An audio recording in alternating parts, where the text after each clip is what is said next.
नमस्कार भावी शिक्षकांनो, तुमच्या सर्वांचं स्वागत आहे आपल्या युट्यूब चॅनल यशोमार्ग.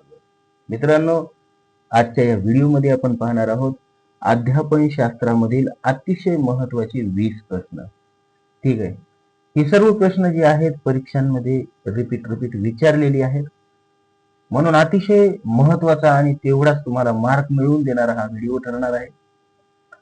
सर्वप्रथम आपल्या युट्यूब चॅनलला सबस्क्राईब करा आणि बेल आयकॉन प्रेस करून ऑन करून ठेवा. ठीक आहे. पहिला प्रश्न बघा. 2 अध्यापन पद्धतीमध्ये नुसते समान घटक संक्रमण करतात, पण त्याही पेक्षा अधिक स्पष्ट निश्चित स्वरूपाचे अध्ययन संक्रमण त्या 2 घटकांचे सामान्यीकरण केले तर घडते. ही सामान्यीकरण अध्ययन संक्रमण उपपत्ती खालीलपैकी कोणत्या मानसशास्त्रज्ञाने मांडली? बघा, आपल्याला प्रश्न विचारलाय, सामान्यीकरण अध्ययन संक्रमण उपपत्ती कोणत्या शास्त्रज्ञाने मांडली? तर ती मांडलेली आहे जड्ड किंवा जड म्हणू आपण किंवा जड्ड म्हणू. या शास्त्रज्ञाने सामान्यीकरणाची जी उपपत्ती आहे ती मांडलेली आहे, अध्ययन संक्रमण सामान्यीकरण उपपत्ती. ठीक आहे. पुढचा प्रश्न पाहू. प्रश्न दुसरा. अध्ययन विषयाचे विश्लेषण करून त्यातील तत्व सामावून घेणे, विविध विषयांचे अध्ययन करताना त्यातील घटकसूत्रीय नियम यांचा अभ्यास करून प्रत्यक्ष उपयोग करून त्यातील सार किंवा सूत्र काढणे ही अध्ययन संक्रमणाची सामान्यीकरण उपपत्ती आहे. पर्याय क्रमांक 1 हे त्याचं योग्य उत्तर आहे. आता जस्ट नेमकं आपण त्यावरचा प्रश्न पाहिलेला आहे. ठीक आहे. अध्ययन संक्रमणाची कोणती पद्धत आहे? सामान्यीकरण उपपत्ती आहे ती. ठीक आहे. आणि ती कोण मांडलेली आहे? ती मांडलेली आहे जड या शास्त्रज्ञाने मांडलेली आहे. प्रश्न तिसरा. अध्ययन संक्रमणात घटकांमध्ये सामान्यीकरण होते. संक्रमण होण्यासाठी त्या विषयातील एखादी कृती सहेतुक ध्येयनिष्ठ उद्दिष्ट समोर ठेवून करावयास सांगितली तर ती अधिक परिणामकारक होते. ही सहेतुक ध्येयनिष्ठ अध्ययन संक्रमणाची उपपत्ती खालीलपैकी कोणत्या मानसशास्त्रज्ञाने मांडली? तर ती मांडलेली आहे कोणी? ती मांडलेली आहे बॅगले यांनी. कोणी मांडलेली आहे? बॅगले यांनी. बघा, इथं सहेतुक ध्येयनिष्ठ अध्ययन संक्रमण म्हणत आहे. ठीक आहे. सहेतुक अध्ययन संक्रमण. सुरुवातीला जी कोणती होती ती होती सामान्यीकरण, है ना? सामान्यीकरणाची होती ती कोण मांडली होती? जड्ड यांनी मांडली होती. पण ही सहेतुक ध्येयनिष्ठ अध्ययन संक्रमण उपपत्ती जी आहे ती कोण मांडलेली आहे? बॅगले यांनी. त्यांचं म्हणणं आहे की जो आपला हेतू आहे सहेतुक, चांगल्या हेतून आपण जी उद्दिष्ट समोर डोळ्यासमोर ठेवतो ती लवकरात लवकर साध्य होतात, असं त्यांचं म्हणणं आहे. ठीक आहे. पुढचा प्रश्न पाहू आपण. एखादी कृती सहेतुक व ध्येयनिष्ठ दृष्टीने केली तर त्यातील संक्रमण मूल्य वाढते, असे मत कोणी यांनी आपल्या अध्ययन संक्रमणाच्या उपपत्तीमध्ये मांडलेले आहे? तर याचं योग्य उत्तर आहे बॅगले. ठीक आहे. बॅगले यांनी मांडलेली आहे. याच्या आधीचाच प्रश्न आपण पाहिला. ठीक आहे. याच्या आधीचाच प्रश्न आपण पाहिलेला आहे. बघा, या ठिकाणी सेम आहे. काय आहे? सहेतुक ध्येयनिष्ठ अध्ययन आणि त्यासोबतच काय आहे या ठिकाणी सुद्धा तेच उद्दिष्ट. यामध्ये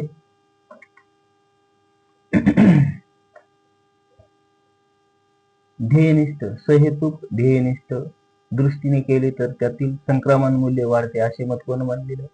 बॅगले यांनी मांडलेलं आहे. ठीक आहे. प्रश्न 5वा. दोन समान अध्ययन परिस्थितीतील विषयांश, ज्ञान, तंत्र, कौशल्य इत्यादी घटक व उद्दिष्ट यामध्ये समानता आढळेल तर अध्ययन संक्रमण होते. ही समान घटक उपपत्ती खालीलपैकी कोणत्या मानसशास्त्रज्ञाने मांडली आहे? तर ती मांडलेली आहे बॅगले यांनी. बॅगले. आता इथं वॅगले झाले पण ते काय आहे? ऍक्च्युअल आहे बॅगले. ठीक आहे. बॅगले यांनी मांडलेली आहे. पर्याय क्रमांक 4. हा प्रश्न 2018 मध्ये विचारला होता पीईटी पेपर क्रमांक 1 साठी. ठीक आहे. अध्ययन संक्रमणाच्या शक्तिवादी उपपत्तीमध्ये खालीलपैकी कोणत्या गोष्टींचा समावेश होतो? शक्तिवादी उपपत्ती आपल्याला या ठिकाणी विचारलेली आहे. शक्तिवादी उपपत्ती. त्यामध्ये आपल्याला काही 3 घटक दिलेले आहेत. मानसिक शक्तीचा स्वतंत्रपणे विकास करता येतो. त्यानंतर शारीरिक शक्तीचा विकास झाल्यास अध्ययन चांगले होते. त्यानंतर अवबोध, अनुमान व धारणा यांचा विकास व्यायामाच्या अध्ययनाने होतो.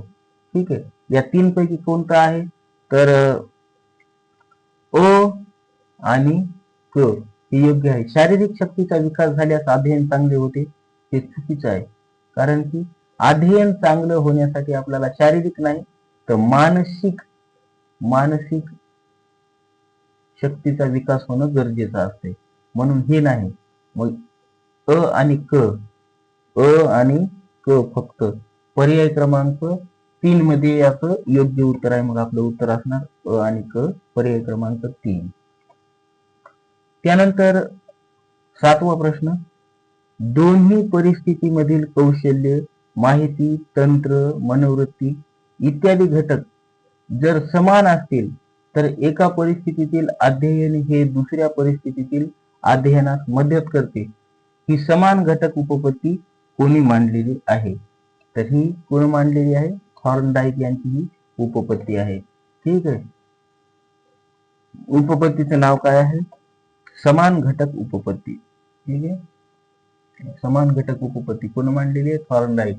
थॉर्नडाईक यांची दुसरी एक उपपत्ती आहे. ती कोणती आहे? प्रयत्न प्रमाद उपपत्ती आहे. प्रयत्न प्रमाद उपपत्ती.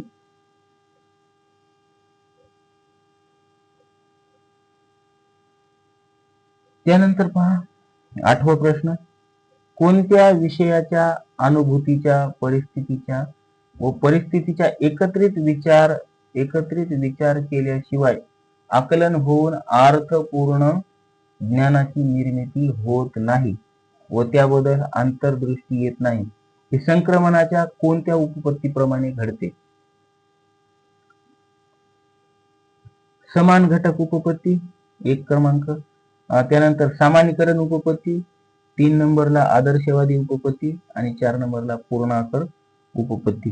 तर याचे योग्य उत्तर आहे पूर्णाकार उपपत्ती. पूर्णाकार उपपत्ती हे पर्याय क्रमांक 4 हे त्याचे योग्य उत्तर असणार आहे. ठीक आहे. काय म्हणते ते? कोणत्याही विषयाच्या अनुभूतीच्या परिस्थितीच्या एकत्रित विचार केल्याशिवाय आकलन होऊन अर्थपूर्ण ज्ञानाची निर्मिती होत नाही, हे पूर्णाकार उपपत्तीमध्ये येते. ठीक आहे. त्यानंतर खालीलपैकी कोणत्या घटकांचे अध्ययनानंतर संक्रमण होते? खालीलपैकी कोणत्या घटकांचे अध्ययनानंतर संक्रमण होते? घटक पहा. विशिष्ट दृष्टिकोन व बंधुभाव, निष्ठा व मूल्य, पद्धती व कौशल्य, ज्ञान व तंत्र. अ, ब आणि क फक्त, ब, क आणि ड फक्त, अ, क आणि ड फक्त, अ, ब, क, ड सर्वच. तर मला वाटतं याचं उत्तर अ, ब, क, ड हे सर्वच आहे. कारण की बघा, विशिष्ट दृष्टिकोन व बंधुभाव हे तर आपल्याला त्या ठिकाणी विकसित करावंच लागतं. निष्ठा व मूल्य हे सुद्धा करावं लागते. पद्धती व कौशल्य यांचाही विकास करावा लागतो. ज्ञान व तंत्र या 2 गोष्टी सुद्धा आपल्याला तिथं महत्वपूर्ण आहेत. म्हणून 4ला 4 जे पर्याय आहेत ते बरोबर आहेत. म्हणून पर्याय क्रमांक 4 हे त्याचं योग्य उत्तर असणार आहे. खालीलपैकी कोणत्या घटकांचे अध्ययनानंतर संक्रमण होते? तर ह्याच घटकांचे संक्रमण झालेले दिसते आपल्याला. चला पुढचा प्रश्न पाहू आपण. उजव्या हाताला दिलेल्या सरावामुळे प्राप्त झालेलं कौशल्य डाव्या हाताला किती प्रमाणात प्राप्त होते हे पाहण्यासाठी आरसा व चांदणी या उपकरणांचा उपयोग करून कोणी प्रयोग केला? सॉरी. तर यासाठी डॉक्टर गोपाल स्वामी यांनी प्रयोग केला होता. ठीक आहे. उजव्या हाताला दिलेल्या सरावामुळे प्राप्त झालेलं कौशल्य डाव्या हाताला किती प्रमाणात प्राप्त होतं हे पाहण्यासाठी कोण प्रयोग केला होता? तर तो प्रयोग केला होता गोपाल स्वामी यांनी. ध्यानामध्ये ठेवा, आपले भारतीय आहेत गोपाल स्वामी, आणि त्यांनी कशाचा उपयोग केला होता? आरसा व चांदणी यांचा उपयोग केला होता. ठीक आहे, पुढचा प्रश्न पाहू आपण. प्रश्न 11वा. अध्ययन संक्रमणाचे प्रकार. अध्ययन संक्रमणाचे प्रकार व त्यांची उदाहरणे, त्यांच्या योग्य जोड्यांचा पर्याय कोणता? बघा इथं दिलेलं आहे धन संक्रमण, ऋण संक्रमण आणि शून्य संक्रमण. इकडे उदाहरणं दिलेली आहेत. जर्मन भाषा शिकताना अडखळणारा विद्यार्थी इंग्रजी देखील हळू बोलतो. गणित विषय पक्का असूनही दैनंदिन व्यवहार विद्यार्थ्याला जमत नाही. त्यानंतर आहे टंकलेखन येण्यास तंतुवाद्य लवकर शिकता येतात. ठीक आहे, ज्याला टंकलेखन येते त्याला तंतुवाद्य म्हणजे तुंतुन, गिटार वगैरे वगैरे लवकर वाजवता येते असं म्हणता येते. ठीक आहे. धन संक्रमण, ऋण संक्रमण आणि शून्य संक्रमण. ठीक आहे, याचं योग्य उत्तर जर सांगायचं झालं तर आपण या ठिकाणी असं म्हणू शकतो की धन संक्रमण हे जे असते तर ते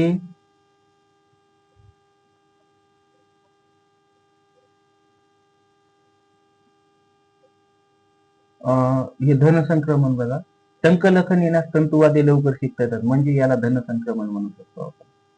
बघा ते कसं काय? कारण की आपल्याला सारखी सारखी एखादी गोष्ट असते, जेव्हा एखाद्या विद्यार्थ्याला सुरांचं ज्ञान असते तेव्हा ते एकत्रित दोन वाद्य शिकू शकतो. ठीक आहे, यालाच आपण काय म्हणतो? धन संक्रमण म्हणतो. त्यानंतर ऋण संक्रमण म्हणजे काय आहे? तर ऋण संक्रमण हे जर्मन भाषा शिकताना अडखळणारा विद्यार्थी इंग्रजी देखील हळूहळू हळू बोलतो.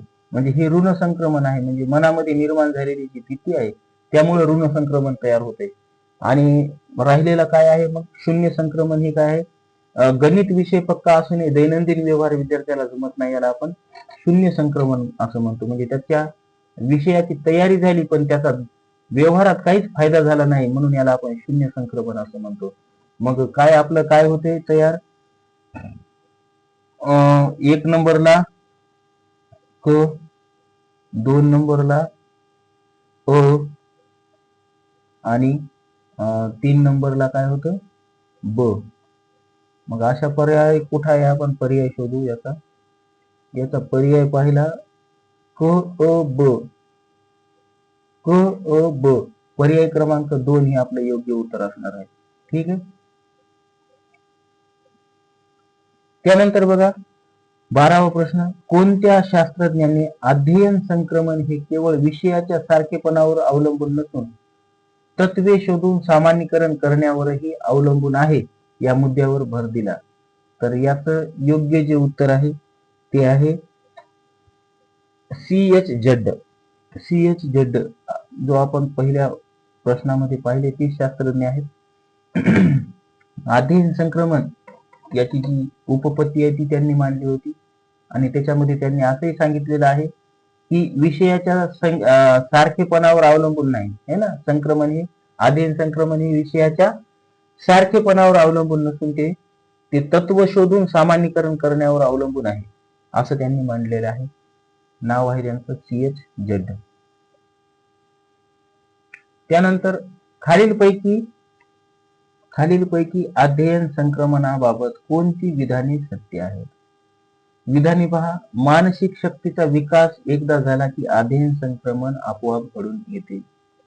त्यानंतर एका क्रियेचा सराव केला तर दुसरी क्रिया सोपी जाते किंवा सोपी होत नाही असं म्हणायचं. हे थोडस कुठेतरी रॉंग झाल्यासारखं वाटत आहे, पण चला पाहू पुढचं. दोन परिस्थितीमध्ये साम्य जसे जसे अधिक तेवढे अध्ययन संक्रमण अधिक, हे पण बरोबर वाटायले. अध्ययन संक्रमण होण्यासाठी कुठली सहेतुक कृती ध्येयनिष्ठ असावी लागते. हे सहेतुक आहे हा. ठीक आहे, हेतुक झाले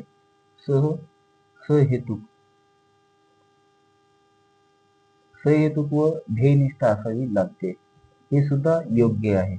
म्हणजे इथे एकच वाक्य जे आहे ते योग्य वाटत नाही.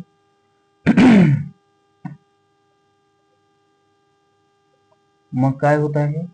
ब, क आणि ड आपल्याला सत्य विधाने शोधायची आहेत. तर ब क आणि ड, ब क आणि ड. एका क्रियेचा सराव केला तर दुसरी क्रिया सोपी होत नाही.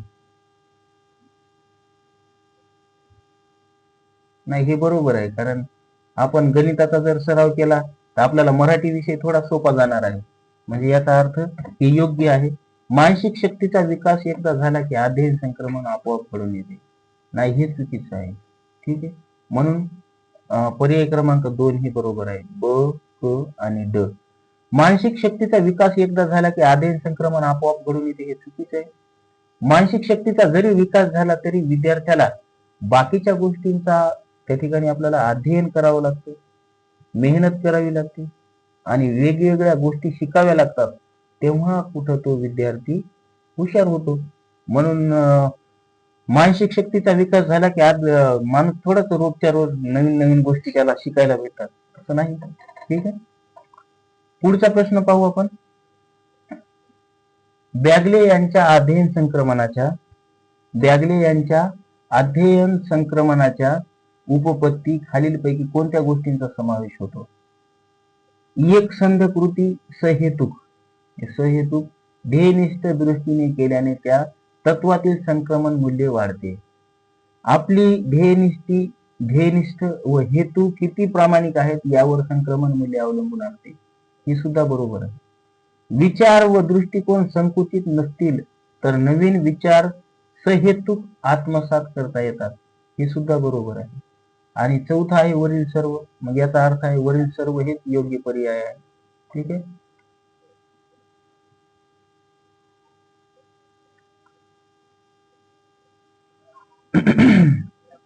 प्रश्न 15वा. चित्रकला, हस्तकला या विषयांच्या अभ्यासात व्यवस्थितपणा, टापटीप, सौंदर्य पाहणाऱ्या विद्यार्थी तो तास संपल्यावर वर्गभर कचरा करत निघून जातात. ही विद्यार्थ्यांच्या अध्ययन संक्रमणाच्या कोणत्या उपपत्तीशी संबंधित आहे? समान घटक उपपत्ती, द्विभागीय संक्रमण, सामान्यीकरणाची उपपत्ती आणि सहेतुक कृती व ध्येयनिष्ठ उपपत्ती. याचं उत्तर आहे 4, पर्याय क्रमांक 4. सहेतुक कृती केलेली आहे त्यांनी आणि ध्येयनिष्ठ उपपत्ती आहे. ठीक आहे,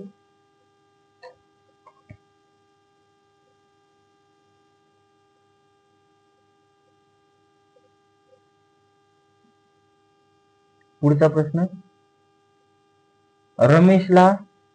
रमेशला हार्मोनियम वाजवता येते म्हणून तो व्हायोलिन वाजवायला लवकर शिकला. तसेच रीनाला बॅडमिंटन येत असल्यामुळे ती टेनिस खेळायला लवकर शिकली. या उदाहरणावरून शिक्षण संक्रमणाच्या कोणत्या उपपत्तीचा बोध होतो? तर कोणत्या उपपत्तीचा बोध होतो मित्रांनो?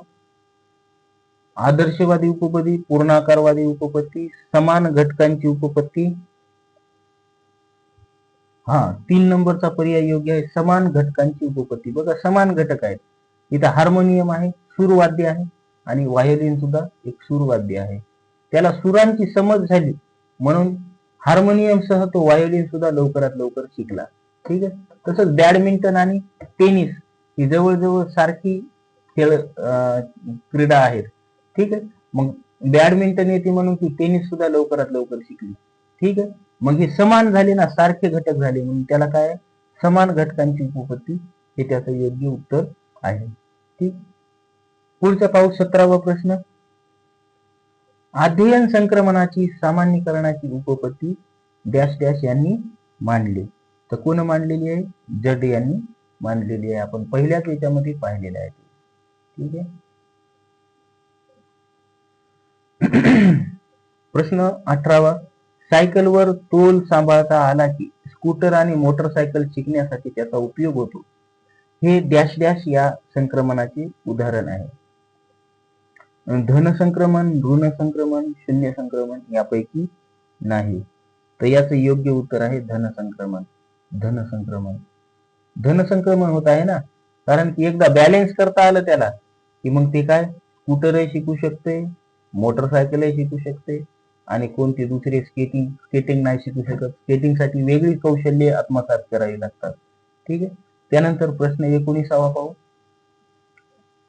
प्रश्न 19वा, ब्याले यांनी कोणती उपपत्ती मांडलेली आहे? ब्याले यांनी कोणती उपपत्ती मांडलेली आहे? तर त्यांनी मांडलेली आहे आदर्शवादी उपपत्ती मांडलेली आहे त्यांनी.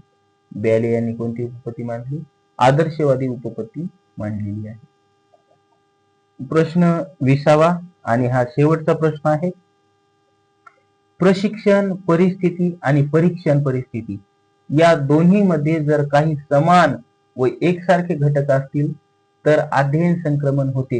हे खालीलपैकी कोणत्या उपपत्तीमध्ये म्हटलेले आहे? तर ती आहे थॉर्नडाईकची समान घटक उपपत्ती. थॉर्नडाईकची समान घटक उपपत्ती आहे, ज्यामध्ये बघा काय काय आहे? प्रशिक्षण परिस्थिती आणि परीक्षण परिस्थिती या दोन्ही मध्ये जर काही समान व एकसारखे घटक असतील तर ते काय आहे? अध्ययन संक्रमण होत असते. ठीक आहे, समान सारखे घटक असतील तर. आणि ती आहे थॉर्नडाईक यांनी मांडलेली उपपत्ती आहे. या उपपत्तीसाठी त्यांनी एक प्रयोग केला होता, तुम्हाला सर्वांना माहित आहे. ठीक आहे, त्या प्रयोगामध्ये एका मांजरीला याच्यामध्ये कोंडलेलं होतं, एका मोठ्या पिंजऱ्यामध्ये कोंडलं होतं आणि त्या ठिकाणी तिला ते दरवाजा उघडायचा होता आणि त्यामध्ये ती एक विशिष्ट बटन दाबलं की तो दरवाजा उघडणार हे तिला शेवटी समजते. आणि ती थॉर्नडाईक यांनी समान घटक उपपत्ती मांडण्यासाठी प्रयोग केला होता. ठीक आहे, व्हिडिओ आवडला असेल तर एकदा व्हिडिओला आपल्या लाईक करा आणि त्यासह कमेंट करा. चॅनलला आपल्या सबस्क्राईब करा.